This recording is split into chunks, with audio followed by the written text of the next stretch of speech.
السلام علیکم آپ سب کو، امید ہے کہ آپ سب بالکل خیریت سے ہوں گے، ٹھیک ٹھاک ہوں گے۔ میں سید زید نقوی، اور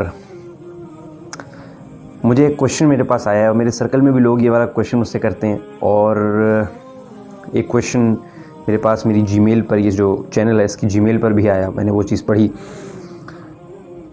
اور روٹین لائف میں بھی مجھ سے اس طریقے سے لوگ کویشچن کرتے ہیں بعض کے، یہ والا کویشچن جو میں رکھنے والا ہوں سامنے، اور یہ ضرورت بھی ہے آج کی، جو میرا اپنا پوائنٹ آف ویو ہے کہ ضرورت ہے آج کی یہ سوال۔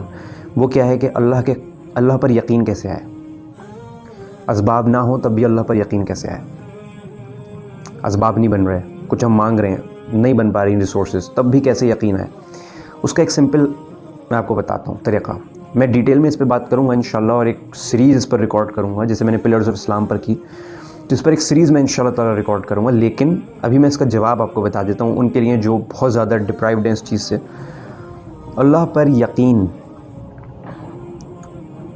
کے دو طریقے ہیں، ایک صبر۔ اب صبر بہت ڈیٹیلڈ ہے، صبر کیسے آئے گا، صبر کی فضیلت، صبر کرنے کے فوائد، صبر کا قرآنی اس میں کیا اگزامپلس کے ذریعے، حدیث کی روشنی میں، صحابہ کی زندگی میں، رسول اللہ صلی اللہ علیہ وسلم کی زندگی میں جو ایک مجموعہ تھے صبر کا، اور نبیوں کی زندگی میں جو باقی انبیاء گزرے، کیسے آئے گا، وہ ایک الگ ڈیٹیل ٹاپک ہے۔ لیکن صبر کے ساتھ جب تک ہم صبر پہ اتنا ڈیٹیل میں جا کے نہیں بات کرتے، ایک اور دوسرا بھی طریقہ ہے اللہ پر یقین بنانے کا، وہ ہے نماز۔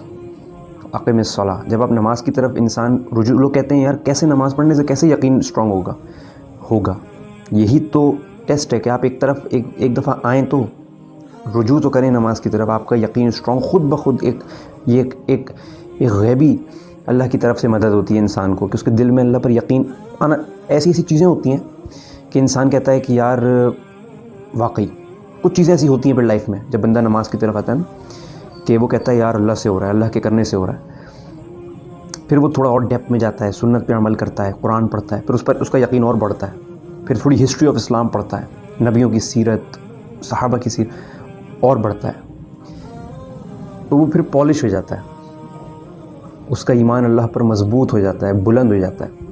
تو اللہ پر یقین کرنے کا بہترین حل ہے نماز۔ جب صحابہ کو گفٹ دیا رسول اللہ نے نماز کا صلی اللہ علیہ وسلم، اور کہا کہ نماز پڑھو، صحابہ خوش ہو گئے کہ ہم اپنے مسئلوں کا حل نماز کے ذریعے کر سکتے ہیں، اللہ سے باتیں کر سکتے ہیں۔ تو ان اے نٹ شیل ہم اس کو ڈیٹیل میں بھی بات کریں گے، لیکن ابھی کیونکہ ارجنٹلی یہ کویشچن پوچھا گیا تھا، تو میں نے سوچا کہ میں اس پہ جواب دوں کہ بہترین طریقہ اللہ کے قریب ہونے کا وہ ہے نماز اور صبر۔ لیکن صبر کو اسٹیبلش کرنا پڑتا ہے اپنے اندر، اس کو لانا پڑتا ہے، اس کے لیے، اس کو بھی لانے کے لیے بہترین حل نماز۔ جو کمی بیشی ہوئی اللہ تعالیٰ اس پر معاف فرمائے، اور ہم سب کو عمل کرنے کی توفیق عطا فرمائے۔ وآخر الدعوانا ان الحمد للہ رب العالمین، الصلاۃ والسلام علی اشرف الانبیاء والمرسلین، آمین، جزاک اللہ، اللہ حافظ۔